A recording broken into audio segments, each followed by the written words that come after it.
away from 2030 when we want to reach the Sustainable Development Goals. And there has been a lot of progress in reducing deaths, and particularly preventable deaths in newborns and children under 5 years of age. But still today and every day, there are 13,000 children who die before they reach their 5th birthday. Now, we know what we need to do to prevent those deaths and also to treat most of the diseases that children die of.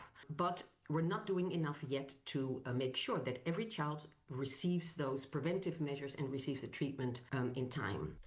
And lastly, at least 19 people have been killed in Bangladesh after an Air Force training jet crashed into a school compound in the capital, Dhaka. The government says most of the dead are children. More than 50 people, including children and adults, have been taken to hospital with burns. The BBC's Yogita Limaye. The jet was on a training flight when it lost control and crashed into the campus of the Milestone School in Dhaka's Uttara neighbourhood. Eyewitnesses have told the BBC's Bengali service that they saw the burning plane crash into one of the buildings in the complex. The chief of Bangladesh's fire department has said the building housed classrooms for 2nd and 4th grade students. Many of the injured are in critical condition. The Bangladesh government has announced a national day of mourning on Tuesday. Recapping on your top stories, prominent Kenyan activist Boniface Mwangi has been released on bail after being charged with illegal possession of ammunition linked to protests last month in which at least 19 people were killed. Channel Africa News, I'm Onele Nzinzi. SABC News. The African Perspective. And coming up in your sports news, Asawa, South Africa's School of Excellence accuses Cape Town City of unfair business practices, while Manchester United forward Marcus Rashford is in Spain to complete a season loan move to Barcelona. Details coming up at 4:30. Connecting Africa to the world. Africa in Business with Thami Ngubeni brings you the latest insights on Africa's economy. It is exactly 7 minutes after 4 p.m. Central African time. A very good afternoon to you, Africa. That pretty much rounds up all the world's top stories. We will be focusing this afternoon on the World Bank and the Mozambican government. They've pledged to invest in generating an additional 15,000 megawatts of electricity for the region. We'll focus on this as well as one of our leading stories today, making the headlines and really dominating the stories on South African television. That is all around Fly Safe Air. They were grounded today and really making sure that so many people who were supposed to be flying have been disorganized. We'll find out what is going on there and how far the union as well as the airline are in reaching agreement. Also, budget allocation under the spotlight this afternoon as we focus on Nigeria's debt management office. They have shown that more than 3/4 of the states in the country have managed to reduce their loans over the past 15 months. We'll be having a conversation with Shuaibu Idris, the CEO of Timeline Consult Limited, to look at some of the factors that have led to this. It's exactly 8 minutes after 4 p.m. Central African time. Stay ahead with Africa in Business, where Thami Ngubeni unpacks your go-to source for Africa's economic trends and development. We begin here this afternoon with the World Bank and the Mozambican government. They've pledged to invest in generating an additional 15,000 megawatts of electricity for that region. This announcement comes as energy producer Cahora Bassa revealed during a media tour in Tete province that it is facing serious challenges. Chief among them, the aging equipment and the outdated infrastructure, which continue to hinder efficient power supply. Channel Africa's business reporter Innocent Simosa is in Mozambique with more on this developing story. At the heart of Tete province lies the Cahora Bassa hydro power plant, a 50-year-old symbol of Mozambique's energy ambitions. But behind the towering turbines and transmission lines is a system under strain. Company officials says decades-old equipment and aging infrastructure are making it harder to meet the rising energy demands of the country and its neighbors. World Bank Group President Ayabanga just concluded his visit to Mozambique. President Daniel Chapo says his visit marks a significant moment in Mozambique's efforts to boost its economic development within the region. Do Grupo Banco Mundial, podemos ter uma parceria público-privada. As I very well said to the president of the World Bank and other partners of the World Bank Group, who can come and invest in this whole energy grid that we are talking about, producing energy through hydroelectric power stations, solar power stations, gas power stations, and also wind power stations. Mozambique's largest power producer, Cahora Bassa, says it urgently needs investment to address major challenges facing the region's energy sector. President Ayabanga underscored Mozambique's energy potential. He has a few priorities which we share. One of those is energy, and he is very keen to use the assets of Mozambique, which is hydroelectric, natural gas, solar, sun, wind. You've got everything in this country to create the right kind of capability for energy and transmission.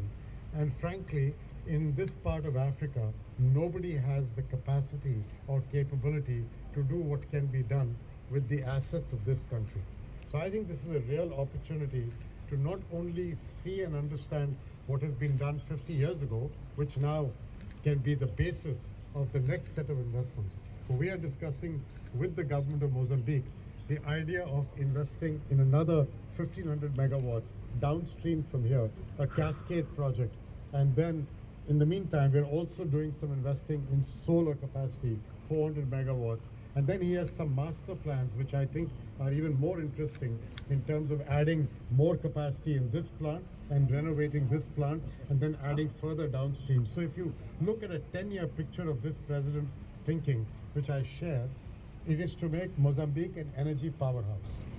Meanwhile, Carlos Yam, CEO of Pandakua, says an estimated $1.4 billion would go a long way in helping the company reach new heights and expand its impact in the energy sector. The entirety of this project, if we include the financial and labor aspect, will be well above $1.4 billion.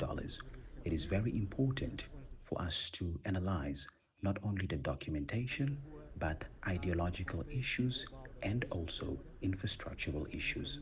With regional energy needs growing and infrastructure aging fast, Cahora Bassa's call for investment could be a game changer, not just for Mozambique, but for the entire region. For Channel Africa News, I'm Innocent Samosa in Songo, Mozambique.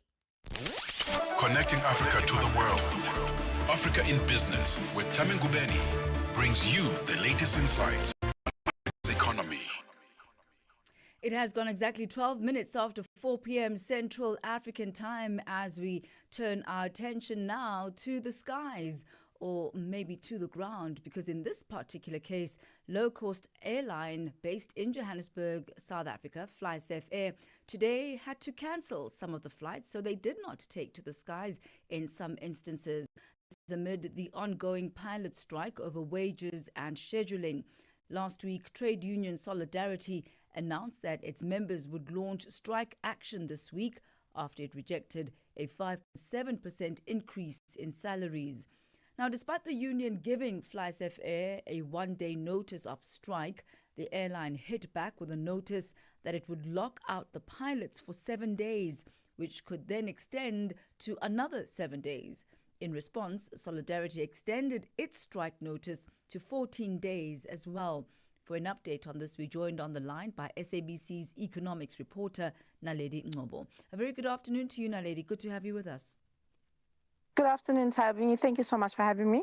So we understand, Naledi, that FlySafair was forced to cancel some of its flights today. What impact has this cancellation had on the airline as well as the passengers? Right. So what we do understand is that FlySafair has reported that around 13% of its capacity was grounded today. So essentially, of the 175 flights that they have, they're saying 26 of the flights could not take off today. And this is, of course, due to the strike. As you can imagine, this impacted passengers in the fact that they were not able to take the flights that they had booked. But, of course, the airline says they've put contingencies in place where customers or passengers can come back and reschedule or get their money back where it's possible. But essentially, they've put measures in place to try and resolve the situation. But they do say that, of course, this has a financial impact in that their budgets are affected adversely with a loss of 13% to what the revenue that they're used to bringing in. So there has been both a financial impact and an impact on passengers. Do we have an understanding, Naledi, of exactly how many of the pilots are on strike? Clearly, if they're able to still function, with the remaining, 87%, it does mean, one would assume, that the majority of the pilots are actually not striking. Right. So they do say that they have around 200 pilots that are participating in the strike. This is the word that we're getting from Solidarity, which is representing the pilots in this case. And they're saying it's essentially 2/3 of the total number of pilots that the airline has. But what we do understand is that, it seems the airline was not quite sure how many people would be participating in the strike, because they say that while they had an understanding of the fact that there wouldn't be much of an impact, this morning they did say that, some of the pilots that they thought would be on duty didn't show up for work, and hence they had to cancel some of the flights that they had planned to actually take, that they had planned that would take off today. So seemingly there is an impact, and it's going to be a long-standing standoff, because what we do understand is that with this lockout happening, the company is essentially telling pilots they cannot come back to work unless they agree to the 5.7% offer that's on the table currently. And so if they are not willing to take that offer, then they remain locked out. And what we understand is that the lockout works on a no pay, no work, no pay basis. So if you are participating in this strike, or if you are locked out, you are not going to get paid for this period. So we do understand that the CCMA, the Commission for Conciliation, Mediation and Arbitration, has since offered to mediate this matter once again. Are the various parties going to be taking that up? What is the latest regarding that offer? So the information that we're getting is very inconsistent from the various parties. So in the case of Solidarity, they say they have been cooperating with the CCMA process and insist that the company or the management of FlySafe has not really been participating in the CCMA talks. But it's not clear exactly who's telling the truth and who isn't, because we heard again from Kirby Gordon, who's the chief marketing officer for FlySafe, who confirms that they have in fact been participating and have been sitting at the table under the CCMA process. So it's unclear exactly, who's telling us the truth and who isn't. But at this point, what we do understand from FlySafe is that they're saying they are willing to continue to negotiate, and they want to hear what it is they can, ultimately agree on. Solidarity said that they are not stuck on this 10.5 demand. They're willing to look at around 8% or go down, but they want FlySafe to come back to the negotiation table because currently they're saying they're not participating. So as it stands now, no agreement clearly has been reached. Solidarity has now declared a 2-week strike starting July the 21st, which is a Monday today. And this has been extended from the initial 1-day plan. And as you mentioned, it affects around 200 pilots. But what have been some of the demands of the pilots? Yes, there's 5.7% increase. They're declining, but what do they want? So the pilots say, so when we spoke to Solidarity, they said they went back to their members, being the pilots, and asked, well, if we, ultimately get management to agree to this 10.5 increase, would you guys be willing to go back to work? And the response they got is that the pilots are not just concerned about the money.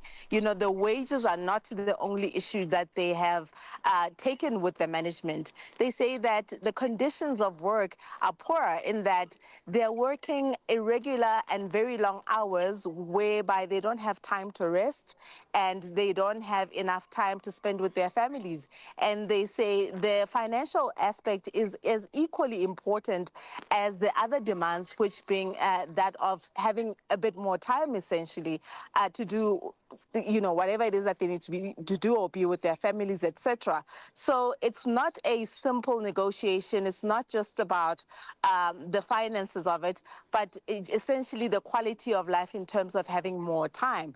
And what we understand from FlySafair is that they say, you know, the amount of money that the pilots are currently getting are essentially very competitive salaries by international and local standards. They insist that, in fact, the base line of or the salary increase or the cost to company in totality is not even 5.7%. It's in fact around 11% because they're taking in or they're factoring the fact that there's also bonuses that are being considered in other elements. So they do say that currently they feel like the offer that's on the table is reasonable and it's within, you know, the standard way around which pilots are paid internationally and locally. So we'll continue to look at the story and, you know, see which way it goes. But right now it seems that there's certainly a deadlock between the two parties as things stand. And just as our parting shot, Naledi, which of the flights have been impacted? Is it just domestic or domestic and international? For now, we understand that it has been domestic flights. We did look at flights that were grounded in Orar Tambo. We will be also looking at flights around the Lanseria area because we also know that a number of their flights depart from Lanseria, and mostly those, you know, passengers are made up of business people and maybe mostly corporate clients moving between Cape Town and Johannesburg as well as Durban. So we'll be looking at the story as the week continues. Naledi Ngcobo, thank you very much for that update coming to us regarding the FlySafair pilot strike and solidarity. As she affirms once again, these cancellations are only related to domestic travel, so that is within South Africa. FlySafair's international routes, such as those to Mauritius, Zambia, Namibia, and Zimbabwe, have not been affected. But if you are traveling FlySafair within South Africa, best you check that your flight is actually going to be taking off as scheduled, and if you need to make ulterior arrangements, you do so. It's exactly 22 minutes after 4 p.m. Mix Vibration sur Channel Africa. C'est notre invitée du jour, la belle Aïna Mwenze. Elle est là, certaines l'appellent Boss Lady. Bonjour Monsieur Jolino. Parlez-nous un tout petit peu de vous. Je m'appelle Boss Lady Aïna. Je mets l'accent sur le nom de Boss Lady parce que je mérite cela après le travail fait. Et c'est une rémunération en titre de la personne que je suis devenue aujourd'hui. Épouse et une mère de 4 garçons. Et voilà ce que je peux dire pour l'instant. Et vous vous êtes lancé dans le business. Comment c'est venu? En tant que mère et se retrouvant dans les pays étrangers, particulièrement en Afrique du Sud, je me disais que laisser les enfants sur la charge des travailleurs ou d'une bonne, ça serait pas très intéressant. Je me suis dit, bon, je dois essayer de m'organiser et trouver un emploi que je peux faire. Mix Vibration, tous les dimanches de 18h à 19h, temps universel. Africa in Business on Channel Africa. We turn our focus now to Nigeria, where the latest data from the Debt Management Office, the DMO, which oversees the Nigerian government's debt management, shows that more than 3/4 of the states in the country have managed to reduce their loans. This is over the past 15 months. This is largely due to an increase in fund allocations by the federal government from the Consolidated Revenue Account following an increase in liquidity attributed to the removal of the petrol subsidy. For more information on this, we joined this afternoon by Shuabu Idris, the CEO of Timeline Consult Limited. Good to have you with us once again. Welcome to Africa in Business. Yeah, good afternoon, and thanks for having me. So when we take a look at this, Shaibu, there are the majority of states who've managed to reduce their debt exposure. This is in the past 15 months or so. Could this solely be attributed to increased fund allocations due to an increased cash flow? This follows, obviously, the removal of that petrol subsidy. Or are there perhaps other factors at play? Well, I think it will be too simplistic to look at it from that single angle as the removal of subsidy. If any, there are and there have been a multiplicity of factors that are at play. One of them, as you rightly mentioned, is the issue of the removal of subsidy on petroleum products, which made cash available to the three tiers of Nigerian government, the federal, the state, and the local government, or what you guys call counties in other parts of Africa or the world. But following closely to that is also the fact that there has been a unification of exchange rate. There used to be two, markets for trading foreign currencies in Nigeria. One was the official market and the parallel market.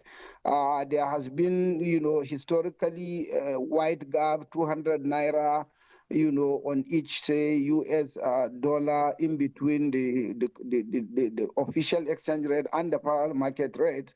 Now, with the coming of President Bola Ahmed Tinubu, he merged the rates, literally devalued the naira by close to about 60%.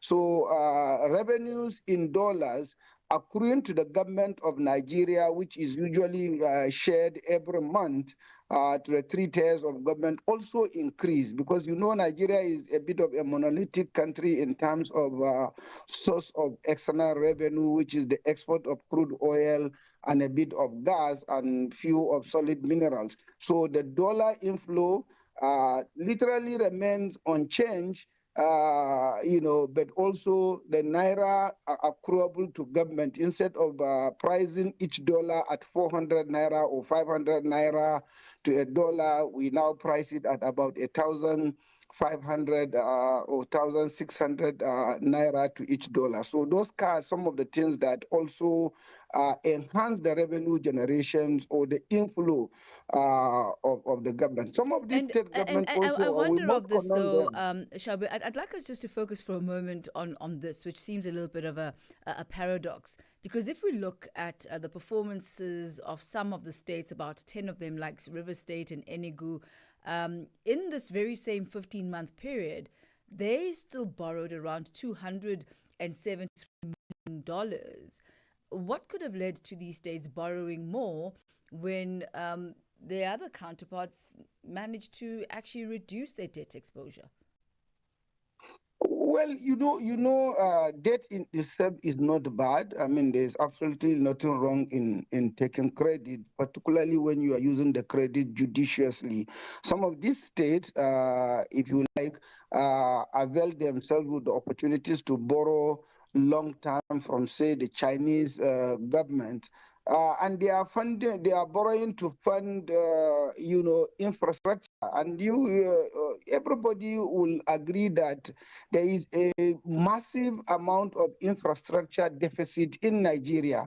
And because some of these infrastructures are supposed to be either, dedicated at the federal level or the subnational, which means, for example, primary school education is at the subnational, tertiary education is both subnational and the national, and then the road network is both national and subnational. So some of these states who are a little bit having some vision and articulated strategy, they borrow money to be able to provide infrastructure that are needed urgently so that the masses of the people can have excellent standard of living and can be able to do some economic activities. But you will also agree that there has been a little bit of improvement in internal revenue generation of most of the states.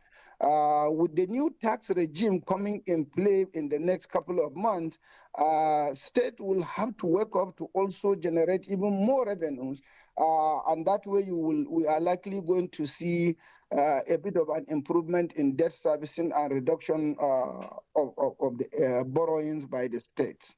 Mr. Shabu Idris, we thank you very much for your commentary and your insight this afternoon. Very much appreciated, sir. Thank you. Thank you for having me. It's been a pleasure. Mr. Shabu Idris is the CEO of Timeline Consult Limited, and he does take us to exactly 4:30 p.m. Central African time as we make our way now to the economics desk, where Bontle Hedbush is standing by with your latest market indicators.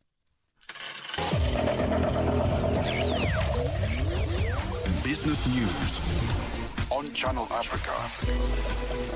The African Perspective.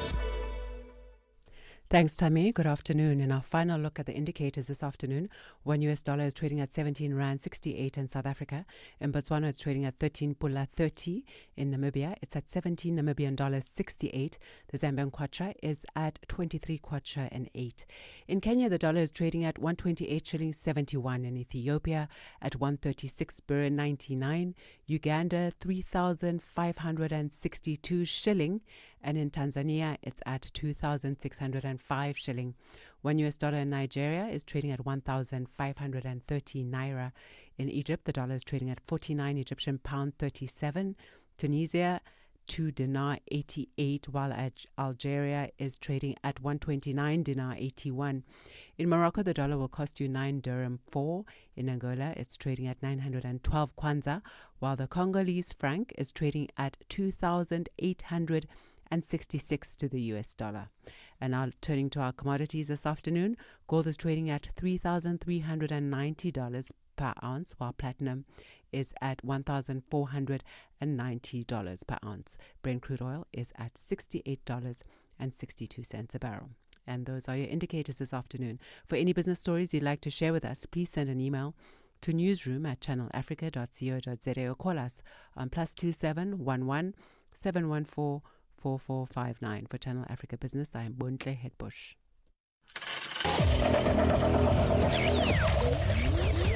Business News on Channel Africa.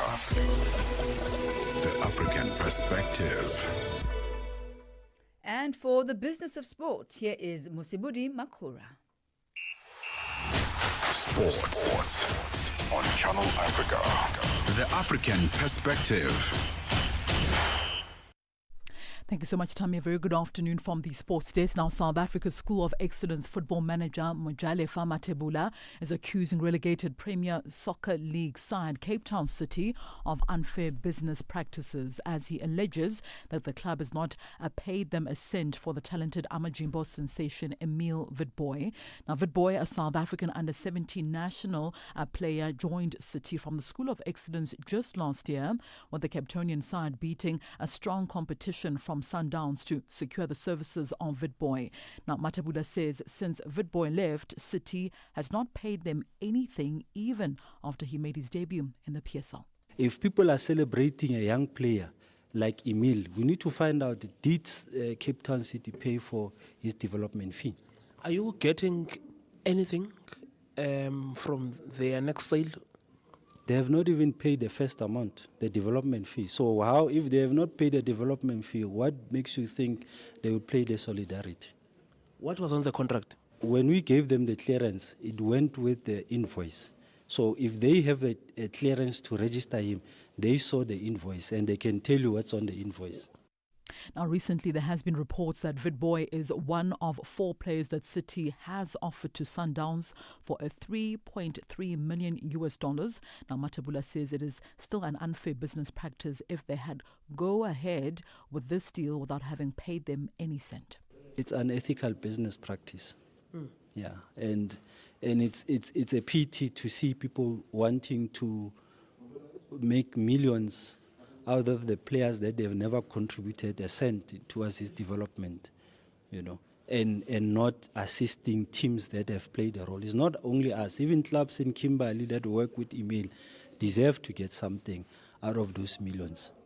For the field now, Manchester United forward Marcus Rashford is in Spain to complete a season-long loan move to Barcelona. The 27-year-old arrived in the Catalonia city on Sunday night after getting permission from United to complete the formalities of a move to Barcelona. Images of Rashford arriving in Barcelona on a private jet quickly circulated on social media. So talks between the Spanish giants as well as United have progressed swiftly in the last week, with a deal being agreed in principle over the weekend. United have now given permission for Rashford to seal the move, which is an initial 12-month loan with an option to buy. Now, joining Barcelona has been Rashford's preferred option since he declared in December that he was ready for a new challenge after being dropped by United head coach Ruben Amorim last season. The move will also be Rashford's second consecutive loan spell after a 6-month stint with Aston Villa in the second half of last season. Now, the forward is expected to also complete a medical with the La Liga club early on this week, with the aim now to being able now to join Barcelona's pre-season tour of Japan as well as South Korea, which starts this coming Thursday. Well, Mikel Arteta said Arsenal are short on numbers and are looking to improve the depth as well as the quality of the squad. The Gunners have been busy in the transfer market and have also completed deals of Martin Zubimendi, Kepa Arrizabalaga, Christian Nogard as well as Noni Madueke for a total of $165.5 million. There are also still negotiations for the $84.5 million transfer of Sporting striker, that is Victor Gorias, and are working on bringing also defender in Christian Mosakure from Valencia before the season is set to get underway in a couple of months' time. And finally, along with the Carrot Jug, Scotty Scheffler earned another hefty paycheck in the 153rd Open Championship. Now, the world number one added to his mind-numbing money totals with about $3.1 million of the $17 million purse at Royal Portrush. He is now just shy of $100 million in official career earnings and over $19 million for the season. So non-qualifiers after 2 rounds at this year's competition needing 10 professional golfers as well as ties will receive about $12,000. The next 20 professional golfers as well as ties at $10,300, while the remainder of the professional golfers and ties will then receive about $8,000. It's a wrap from the sports desk at the hour. For any sports stories you'd like to share with us, please send us an email. That's to newsroom@channelafrica.co.za or give us a call. The newsroom line is +27 11714 4459. For Channel Africa Sport, I am Mosibudi Makure. Sports on Channel Africa. The African perspective. Stay ahead with Africa in Business, where Thami Ngubeni unpacks your go-to source for Africa's economic trends and development. It is exactly 4:38 Central African Time. If you've got any stories that you'd like to share with us, stories that you believe would be of interest to our listeners, both on the African continent and in the diaspora, do send us your story leads to newsroom@channelafrica.co.za. Also, an open invitation for you to continue engaging with us on the stories that affect you the most. You'll find us on all the various social media platforms. On X, Instagram and YouTube, you'll find us at Channel Africa 1. On Facebook, we are at Channel Africa. Africa in Business on Channel Africa. South Africa's Department of Agriculture, in partnership with Agricultural Research Council, are hosting a 2-day foot and mouth disease indaba that seeks to address the foot and mouth disease outbreak across several provinces in the country. Addressing the indaba, the country's Minister of Agriculture, John Steenhuisen, called for urgent and proper regionalisation of South Africa's disease control framework in order to avoid blanket trade restrictions for the entire nation during an outbreak. For more on this, we joined on the line by the Deputy Director General for Agricultural Production, Biosecurity and Natural Resources Management, Di Pepening Serache. A very good afternoon to you and welcome to Africa in Business. Thank you very much for having us and good afternoon to your listeners. So, what is the latest on the foot and mouth disease outbreak as well as the vaccine rollout?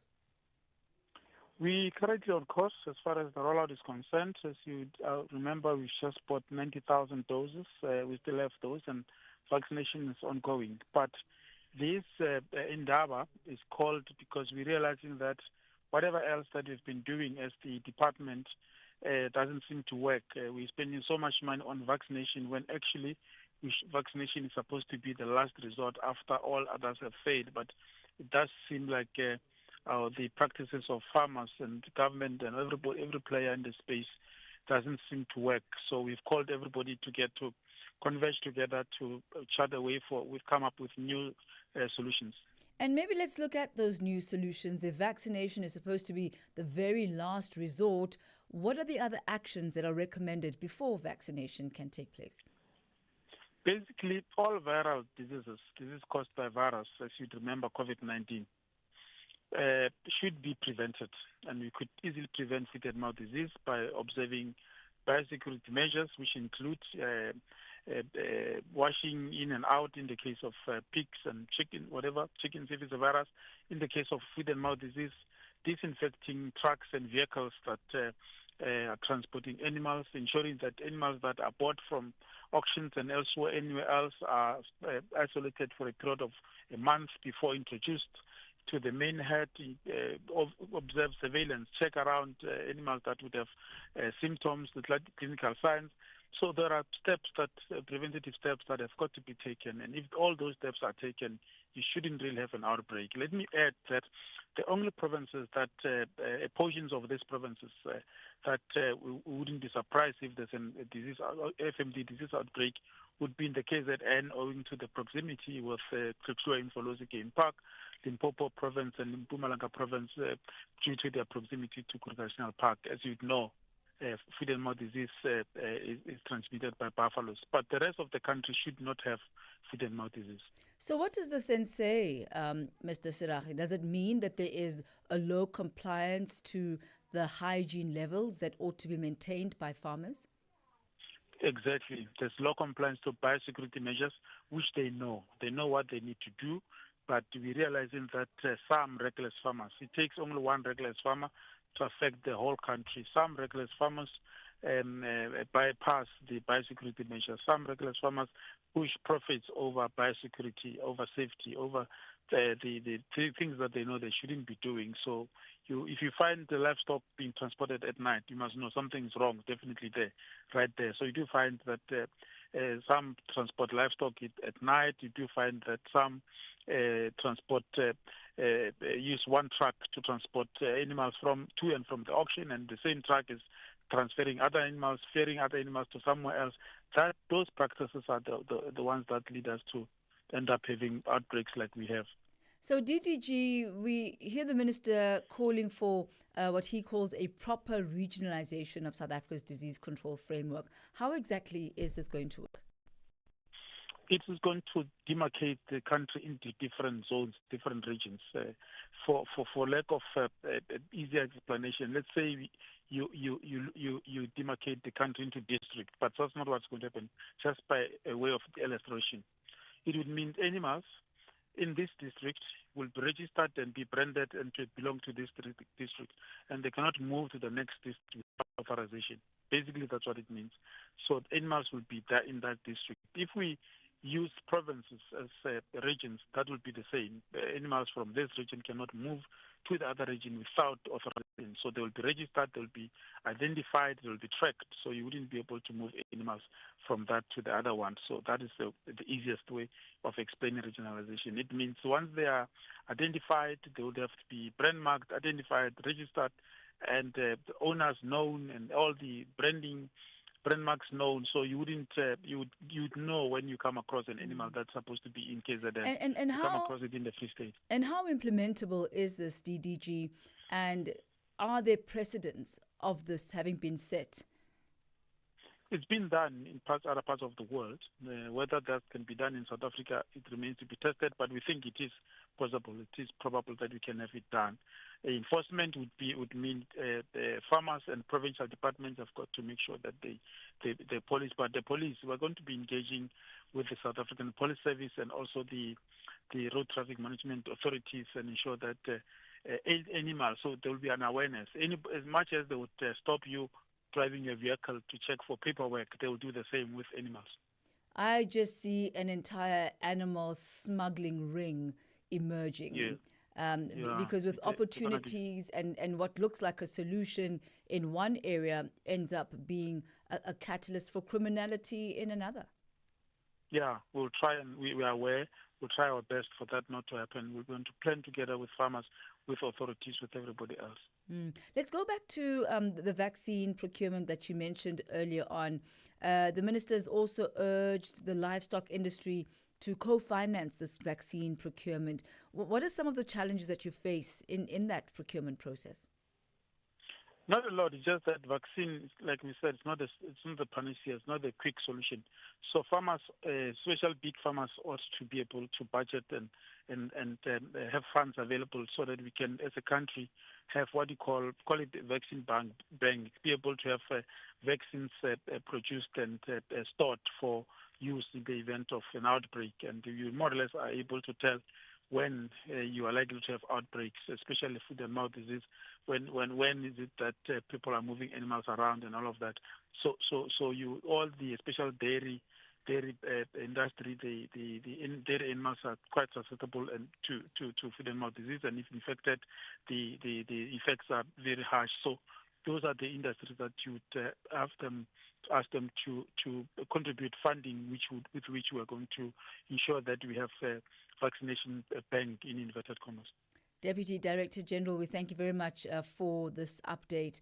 When does all of this wrap up, and at what point can we expect a really clear, concise way forward?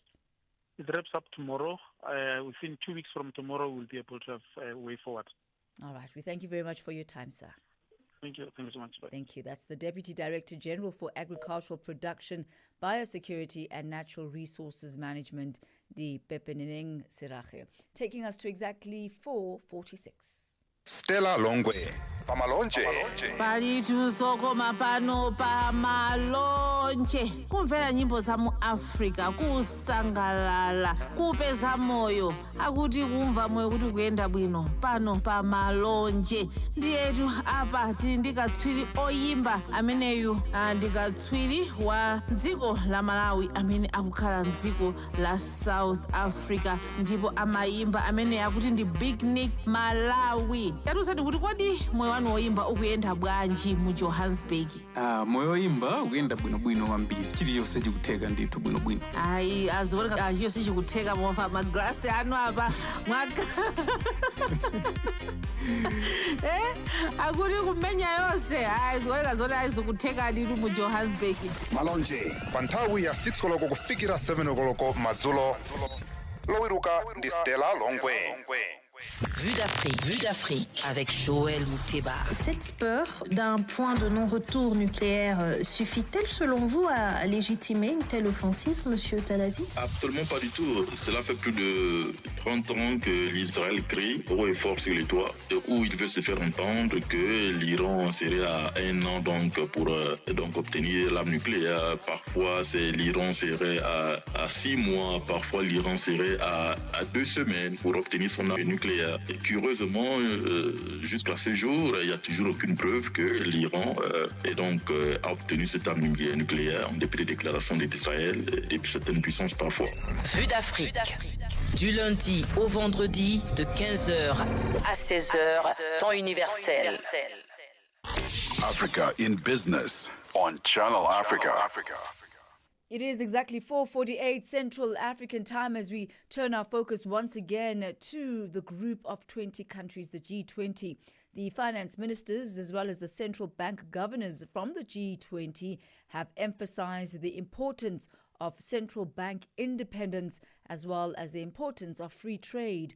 This comes as jitters over potential increases in inflation because of the US-imposed tariffs, which have and could turn the global economy on its head. Dimakatso Leshoro filed this report. Central bank's independence has come to the fore as worries about rising prices lingers on the back of tariffs that have been put in place by the U.S. against many countries. In the U.S., President Donald Trump has continued to berate the head of the U.S. Federal Reserve, Jerome Powell, for not cutting interest rates. The communique from the two-day meeting underscores the finance chief's commitment to ensuring price stability consistent with their respective mandates and will continue to adjust their policies in a data-dependent manner. Reserve Bank Governor Lesetja Kganyago elaborates. Central banks had embarked on a process when faced with the zero lower bound to do quantitative easing. When you are no longer at the zero lower bound and inflation is rising, you're going to have to almost call it quantitative tightening, but you are having to unwind the quantitative easing. There had been contestations about central banks around the globe. Pronouncements were also made in Europe and all of that. And at the meeting of the IMF in Washington in April, the issue of central bank independence came out strongly in the conversations. These things, most of the time, they feature when people get concerned about inflation. They say, we need somebody to deal with, or some institution to deal with inflation, and we happen to be that. Also highlighted in the communique is the importance of the World Trade Organization's reform so as to adequately advance trade issues. South Africa's Deputy Finance Minister Dr. David Masondo, as well as Governor Kganyago, spoke to the media about these issues. Masondo says putting fiscal buffers in place is crucial to deal with any issues that might arise because of the uncertainty that exists. It's in the context of this shock-prone environment. We are expressing huge shocks to COVID, as you recall, and other shocks as a consequence of wars, and not just physical wars, but also trade wars. And those have huge impact on the growth of the economies all over the world. So fiscal buffers are important so that when you experience those shocks, at least you have some money, either in the contingency reserve, or you've got budget surpluses, which helps you to deal with those shocks. I think the key issue for the meeting, free trade is important. We're living in a globalized economy. Multinational companies are producing in different sovereigns in geographic spaces. And as they produce these things, you don't want them to find it difficult to get access to the market. Because if it's difficult for them to get access to the market, they are not going to realize profits and they won't reinvest into the growth of the economy. So this meeting again emphasized that it's important for us to be a rules-based world, the multilateral institutions that have been set. It's important for us to run our global economy through multilateral platforms. There was a very strong expression of a commitment to multilateralism. So when you think about that WTO, that commitment to multilateralism, it also applied with the IMF, and we mentioned multilateral development banks. So it was in the context of all of that. The agreement, which is non-binding, is seen as an achievement which will pour into the next and final finance chiefs meeting in October ahead of the Leaders Summit in November. Finance Minister Enoch Godongwana says the tension with the US has made it hard leading this G20 without the full participation of the world's #1 economy. So it has been a difficult one in this environment. I compare ourselves to the 2022 Indonesian scenario. So to achieve what we've done in that environment, I think in my view, it's a huge success. You must understand it's even in the Sherpa track, it's even difficult to move. At least in our track, we can get the Americans to participate. In the Sherpa track, they're not. So the environment has been difficult. For Channel Africa News, I'm Dimakatso Leshoro in Durban, KwaZulu-Natal. Stay Stay ahead with Africa in Business, where Thami Ngubeni unpacks your go-to source for Africa's economic trends and development. Now, the Gauteng Department of Arts and Culture has vowed that the Mandela House Museum in Orlando West, Soweto, South Africa, will not go under liquidation. This after the Soweto Tourism Association called on the provincial government to immediately attend to the long-standing issue of the liquidation of the museum. The organization says the process initiated more than 5 years ago remains unresolved. They want the provincial government to rescind the liquidation application. Nuria Tlokotza filed this report. The Mandela House Museum remains one of the most iconic tourist attractions in the country.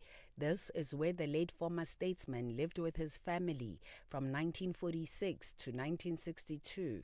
Chairperson of the Soweto Tourism Association, Tato Mutupeng, says the unresolved liquidation process of the house is concerning. What we managed to do in 2020 is that we managed to get the provincial government to intervene.